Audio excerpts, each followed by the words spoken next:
दोस्तों, एक लड़का दुबई में कई सालों से काम कर रहा होता है। इसी बीच में उसकी शादी हो जाती है। शादी होने के बाद जब वो वापस दुबई जाता है, उसका अपनी खूबसूरत पत्नी के बिना मन नहीं लगता। तो वो सारा काम हम छोड़कर फिर से वापस आना चाहता है, लेकिन इससे कंपनी को बहुत लॉस हो रहा था। तब जाके कंपनी वालों ने एक आइडिया लगाया, क्यों ना इसकी पत्नी को ही वहाँ बुला लिया जाए, जिससे इसका काम भी होता रहेगा और कंपनी का लॉस भी नहीं होगा। इस तरह से दोस्तों इसकी पत्नी को वहाँ पे बुला लिया जाता है। दोस्तों कहते हैं, चाहे आप कितना भी पैसा कमा लीजिए, लेकिन अपनी पत्नी दुबई में या किसी गल्फ कंट्री में लेकर नहीं जाना चाहिए, क्योंकि आपकी पत्नी वहाँ पे सुरक्षित नहीं रहती है। दोस्तों एक दिन की बात है, इसकी पत्नी को जब इसका मालिक देखता है तो वो इस पर दीवाना हो जाता है। दोस्तों ये बहुत ही रोचक कहानी है, बहुत ही दिलचस्प कहानी है। इस कहानी को बहुत ही ध्यान से सुनिएगा।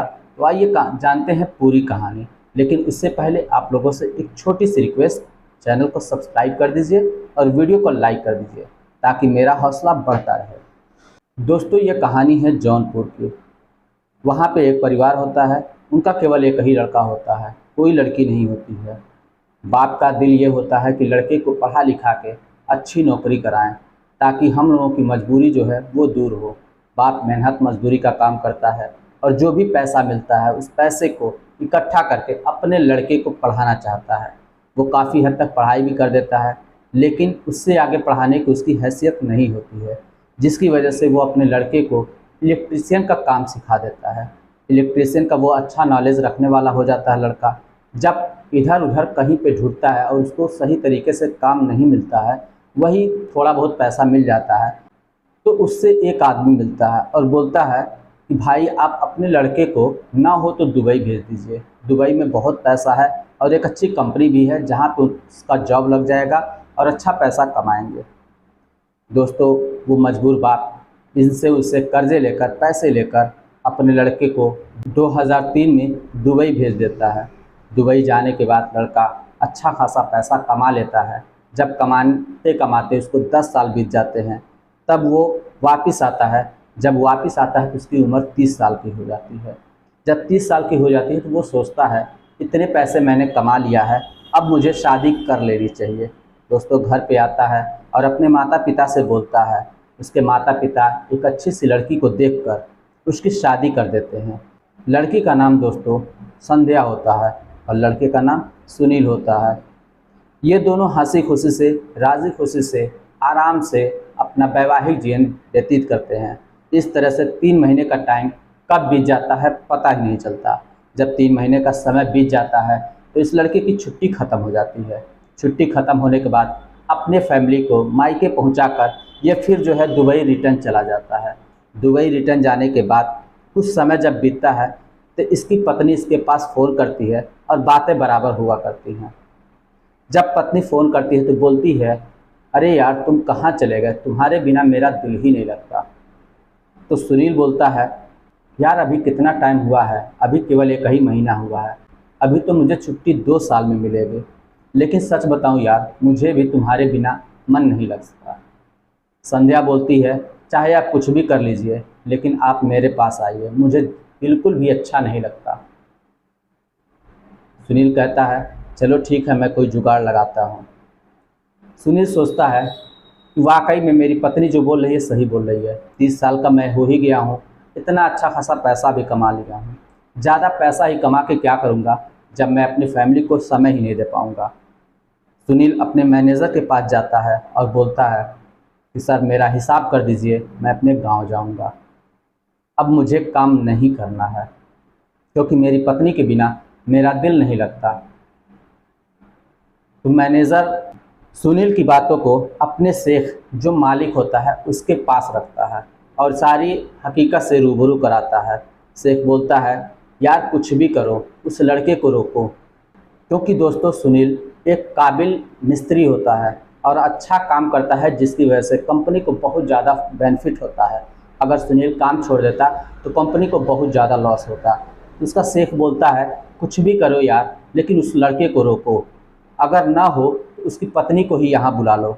मैनेजर बोलता है कि सर ये पॉसिबल नहीं है। तो शेख बोलता है, क्यों? मैनेजर बोलता है कि आप तो जानते ही हैं यहाँ का रूल क्या है। दोस्तों मैं बता दूँ वहाँ का रूल क्या होता है। गल्फ़ कंट्री जो भी होती है या दुबई की, वहाँ पे अगर कोई बड़े पोस्ट पर है, इंजीनियर है, डॉक्टर है या कोई बड़े पद पर है जिसकी सैलरी मंथली 3 से 4 लाख रुपए है, तभी उसको जो है इजाज़त मिलती है कि वो अपनी पत्नी को वहाँ पे लेकर जा सके। लेकिन सुनील के पास ऐसी कोई डिग्री तो थी नहीं। इस वजह से सुनील को अपनी पत्नी को लेकर जाना बहुत ही मुश्किल था। लेकिन मैनेजर बोलता है कि एक रास्ता है, अगर आप साथ दें तो ये काम हो सकता है। दोस्तों दोनों की सहमति हो जाती है और सुनील का एक फर्जी इंजीनियर की डिग्री का सर्टिफिकेट बनवाया जाता है। इस पर दोस्तों दुबई में सुनील के पत्नी के आने की परमिशन मिल जाती है। अब सुनील की पत्नी का पासपोर्ट वगैरह बनवाया जाता है और सुनील से बोला जाता है कि तुम गांव जाओ और अपनी पत्नी को साथ लेकर आना, लेकिन तुम काम ना छोड़ो। सुनील ऐसा ही करता है, गांव आता है और अपनी पत्नी को तैयार करता है। पत्नी भी बड़ा खुश होती है, मैं दुबई जा रही हूँ। लेकिन दोनों के दिल में दोस्तों एक डर सा था। सुनील सोचता था कि किसी की पत्नी यहाँ पर आती नहीं है, मैं अपनी पत्नी को लेकर जा रहा हूँ, कहीं कुछ उल्टा सीधा हो जाए तो मैं क्या करूँगा। लेकिन क्या करता, वो भी मजबूर था, तो अपनी पत्नी से बोलता है कि चलो चला जाए, देखेंगे, ईश्वर हमारे साथ है, काम तो हमें करना ही होगा। दोस्तों दोनों दुबई चले जाते हैं। दुबई जाने के बाद एक फ़्लैट इनको मिलता है। उस फ्लैट में सारी व्यवस्थाएं दी जाती हैं और 2-3 दिनों में जब सब कुछ रेडी हो जाता है, उसकी पत्नी वहाँ पे रहने लगती है। सुनील फिर से काम पे वापस जाता है। काम पे वापस जाने के बाद दोस्तों अभी 10 से 15 दिन ही बीते होंगे कि सुनील का मैनेजर सुनील से बोलता है कि अरे यार, तुमने अपनी पत्नी को ला लिया, लेकिन अभी तक तुमने पार्टी वगैरह नहीं दिया। सुनील कहता है, सर इसमें कौन सी बड़ी बात है, आप जब कहिए जहाँ कहिए मैं पार्टी देने के लिए तैयार हूँ। मैनेजर बोलता है, अरे यार तुम तो पार्टी दोगे, लेकिन मुझे तुम्हारी पत्नी को भी देखना है और तुम्हारे घर पे ही पार्टी चाहिए। सुनील थोड़ा सा डर जाता है और सोचता है कि कहीं कुछ उल्टा सीधा ना हो। सुनील बोलता है, सर आप घर पे क्या जाएंगे, और जहाँ पे आप कहिए मैं वहीं पे पार्टी देने के लिए तैयार हूँ। मैनेजर बोलता है, अरे यार मैं बाहर का तो रोज़ खाता हूँ, लेकिन आज मैं तुम्हारी पत्नी के हाथों से खाना चाहता हूँ। सुनील अब मैनेजर के दबाव के आगे झुक जाता है और कहता है, ठीक है सर आप आइए, लेकिन किस दिन आएंगे ये तो बता दीजिए। मैनेजर बोलता है, देखो मैं किसी और दिन तो नहीं आ सकता, शुक्रवार के दिन छुट्टी होती है, शुक्रवार के दिन मैं तुम्हारे घर आऊँगा और वहीं पार्टी वगैरह होगी। सुनील कहता है, ठीक है सर। दोस्तों शुक्रवार का दिन आता है। संध्या और सुनील दोनों मिलजुल कर तरह तरह के आवभगत में लग जाते हैं, मेहमान नवाजी में, और तरह तरह के पकवान बनाते हैं, तरह तरह के आइटम बनाते हैं। दोस्तों जब शाम हो जाती है करीब 8 बजे, मैनेजर और उसके 2 साथी तीनों लोग आते हैं और इसके घर में जो हाल होता है वहाँ पे बैठते हैं। खाने वाने का इंतज़ाम तो होता है, खाते पीते हैं और पीने का भी इंतज़ाम कर रखता था, तो ये लोग पीते भी हैं। पीते खाते पीते इन लोगों को लगभग 11 बजे का टाइम हो जाता है। इतना ये लोग पी लेते हैं, इन लोगों को नशा चढ़ जाता है। मैनेजर बोलता है सुनील से, सुनील यार तुमने अपनी पत्नी को तो नहीं दिखाया। सुनील फिर डर जाता है, इन लोगों को तो नशा चढ़ा हुआ है, कहीं क्या इरादा है इन लोगों का। तो मैनेजर बोलता है, अरे नहीं यार तुम अपनी पत्नी को बुलाओ, मैं तुम्हारी पत्नी को बिना देखे नहीं जाऊंगा। सुनील बोलता है, सर वो गांव की लड़की है और वहाँ पे जो है यही संस्कृति है, ये सामने किसी की नहीं आती है। मैनेजर बोलता है, देखो भाई मैं आया हूँ तो मैं बिना देखे तो नहीं जाऊँगा। सुनील मजबूर होकर अपनी पत्नी से जाके बोलता है, चलो तुमको मैनेजर बुला रहे हैं और तुम्हें देखना चाहते हैं। सुनील की पत्नी डरते हुए आती है और सामने खड़ी हो जाती है। जब मैनेजर सुनील की पत्नी को देखता है तो वो देखते ही रह जाता है। उसके बाद मैनेजर बोलता है, यार तुम्हारी पत्नी तो बहुत खूबसूरत है, काश ऐसी पत्नी हमको भी मिल जाती तो कितना अच्छा होता। यह सुनकर संध्या शर्मा जाती है और घर में जाने लगती है। तब मैनेजर बोल के उसको रोकता है, अरे संध्या तुम कहाँ जा रही हो, रुको तो। संध्या रुकती है तो मैनेजर अपने पॉकेट से एक सोने की चेन निकालकर और संध्या के हाथों को पकड़कर देने लगता है। तो सुनील बोलता है, अरे सर इसकी क्या ज़रूरत है। मैनेजर बोलता है, ये मुंह दिखाई की चीज़ है, रख लो इसको। संध्या उसको लेती है और लेके घर के अंदर चली जाती है। उसके बाद दोस्तों लगभग 12 बज जाते हैं। 12 बजने के बाद मैनेजर और उसके दोनों दोस्त तीनों लोग अपने अपने रूम पर चले जाते हैं। इधर संध्या और सुनील दोनों खा पीकर आराम से फिर सोने के लिए जाते हैं। तो संध्या बोलती है, देखो आज तो तुमने कर लिया, लेकिन इसके बाद इन लोगों को मत लेकर आना। ये तुम्हारे मैनेजर हैं, इनका मुझे बिहेवियर अच्छा नहीं लगता, मुझे बर्ताव अच्छा नहीं लगता। तो सुनील बोलता है, अरे यार कहाँ ये लोग जो है यहाँ बार बार आएंगे, और वैसे भी जो है हमारे मैनेजर साहब वो साउथ इंडिया के ही हैं, तो ऐसा हम लोगों के साथ नहीं करेंगे। लेकिन एक डर तो है, मैं कोशिश करूँगा इसके बाद वो लोग नहीं आएंगे। दोस्तों, जो मैनेजर होता है वो साउथ इंडिया का होता है, यानी मद्रास का होता है, और उसका नाम पारस रेड्डी होता है। सुनील और संध्या खाना वाना खाकर सो जाते हैं। उसके बाद अगले दिन जब सुनील काम पर जाता है तो वहाँ पे मैनेजर बुला के बोलता है, यार सुनील, तुम्हारी पत्नी तो बहुत ही गजब थी और खाना भी बहुत टेस्टी बनाया था। मैनेजर बोलता है, अब से हर शुक्रवार को पार्टी तुम्हारे घर पर ही होगी। सुनील ये सुनकर और भी चौंक जाता है और वो कहता है किस तरह मना करे, किस तरह ना करे। इस बात को सुनकर सुनील को अंदर से जलन होती है, लेकिन कुछ कहता नहीं है। तो वो सोचता है क्यों ना मैं जाके अपनी पत्नी से पूछ लूँ। घर पे आता तो है, लेकिन अपनी पत्नी से नहीं पूछता क्योंकि उसकी पत्नी भड़क जाएगी। दोस्तों, इस तरह से चुपचाप वो फिर से काम पर चला जाता है। जब 1-2 दिन बीतता है तो संडे का दिन आ जाता है। संडे को सुनील को किसी और साइट पर दूर भेजकर मैनेजर खुद ब खुद दोपहर के समय सुनील के फ्लैट पर आ जाता है। सुनील के फ्लैट पर आने के बाद बेल बजाता है। संध्या बाहर आती है। जब देखती है कि मैनेजर आया हुआ है तो वो जो है दरवाज़ा बंद करने के लिए कोशिश करती है। तो मैनेजर बोलता है, अरे यार मैं ही हूँ, खोलो दरवाज़ा। तो संध्या थोड़ी डर जाती है, अगर इन्हें मैं ज़बरदस्ती करूँगी तो कहीं ये मेरे पति के साथ कुछ उल्टा सीधा न कर दें। इस वजह से संध्या अंदर चली जाती है और पीछे पीछे मैनेजर भी चला जाता है। अंदर जाकर एक सोफ़ा होता है, उसी पे मैनेजर बैठ जाता है। संध्या अंदर वाले कमरे में चली जाती है और वहाँ से सुनील को फ़ोन कर देती है। सुनील को बोलती है कि तुम वहाँ पर हो और यहाँ पे तुम्हारा मैनेजर आया हुआ है। सुनील बोलता है कि वहाँ पे मैनेजर क्या करने के लिए आया है। तो संध्या बोलती है, मुझे क्या पता, और तुम जहाँ पे हो जल्दी आओ। सुनील बोलता है, यार मैं तो बहुत दूर साइड पे हूँ, लेकिन मैं कोशिश करता हूँ कि मैं जल्दी आऊँ। इतना कहने के बाद फ़ोन कट जाता है।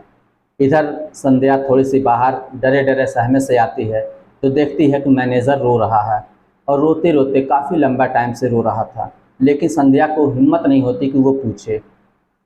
रोते रोते 1 घंटे बीत जाता है, तब तक सुनील भी आ जाता है। सुनील जब आता है तो वो अपनी पत्नी से पूछता है कि इनको क्या हुआ है। तो संध्या बोलती है, मुझे क्या पता।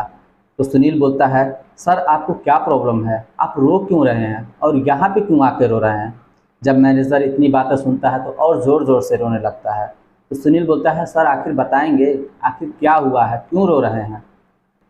तो मैनेजर अपनी कहानी बताने लगता है कि तुम्हारी पत्नी की तरह मेरी भी एक पत्नी थी जो मुझसे बेहद प्यार करती थी, लेकिन मैंने पत्नी को छोड़कर पैसे को चुना, जिसकी वजह से मेरी पत्नी ने मेरा साथ छोड़ दिया। आज मेरे पास पैसा तो बहुत है मगर पत्नी नहीं। इसी वजह से मैंने सबसे दूरियां बना ली और सारे नात रिश्तेदार भी मुझसे दूर हो गए हैं। अब मैं अकेला हो गया हूँ, मैं सोचता हूँ मैं क्या करूँ क्या ना करूँ। और सुनील, देखो मुझे भी शादी करनी है, मैं तुम्हारी पत्नी से यही कहने आया था कि अगर उनकी नज़र में कोई लड़की हो तो उससे मेरी शादी करवा दें। सुनील सुनकर इस बात को चौंक जाता है। कहता है, सर आपकी उम्र 40 साल है, आपसे कौन लड़की शादी करेगी। संध्या बोलती है कि मेरी एक बहन है लेकिन तलाकशुदा है, उसकी उम्र 35 साल है, अगर आप कहें तो मैं उससे बात करती हूँ। मैनेजर बोलता है, कोई भी लड़की हो चलेगी, बस मेरी शादी करा दो यार। संध्या कहती है, ठीक है। इधर मैनेजर घर वापस चला आता है। संध्या अपने गांव पे फ़ोन करती है अपनी माँ को और सारी बात बताती है। इस बीच में सुनील और मैनेजर के कई बार मुलाकातें होती हैं। अब सुनील और संध्या दोनों को लगने लगा था कि मैनेजर अच्छा आदमी है, क्योंकि मैनेजर के पास असली वाली इंजीनियर की जो है सर्टिफिकेट थी। इस वजह से उसको कोई प्रॉब्लम नहीं होती है। और संध्या की बहन राधा, जिसका नाम होता है, वो भी जो है दुबई में आ जाती है। अब दुबई में आकर दोनों पति पत्नी की तरह रहने लगते हैं। एक ही फ्लैट में 2 रूम थे, तो एक तरफ जो है संध्या रहती है और एक तरफ जो है उसकी बहन राधा अपने पति के साथ रहती है। दोस्तों, 10 साल तो बहुत अच्छे तरीके से बीतते हैं, कोई भी प्रॉब्लम किसी को नहीं होती है। 10 साल जब बीतता है तो 10 साल के बीच में पारस रेड्डी यानी मैनेजर के पास काफ़ी सारे जो पैसे होते हैं, इन लोगों को कई देशों की सैर भी कराता है। जब सन 2023 आता है दोस्तों, तो पारस रेड्डी की उम्र 50 साल की हो जाती है और 50 साल उम्र होने की वजह से उसकी हार्ट अटैक से मौत हो जाती है। मौत होने के बाद फिर किसी को भी वहाँ पे मन नहीं लगता, सभी परिवार शोक में चला जाता है। उसके बाद क्या करते हैं, जब किसी को अच्छा नहीं लगता तो सभी लोग अपने अपने गांव वापस चले आते हैं।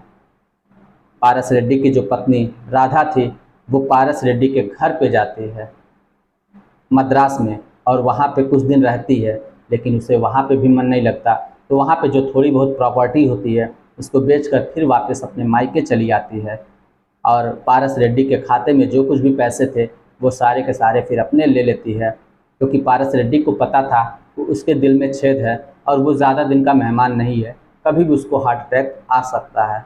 इस वजह से उसने नामनी अपनी पत्नी को सब कुछ करा रखा था। दोस्तों, पारस रेड्डी से 2 औलादें होती हैं और सुनील से भी उसी समय 2 औलादें होती हैं।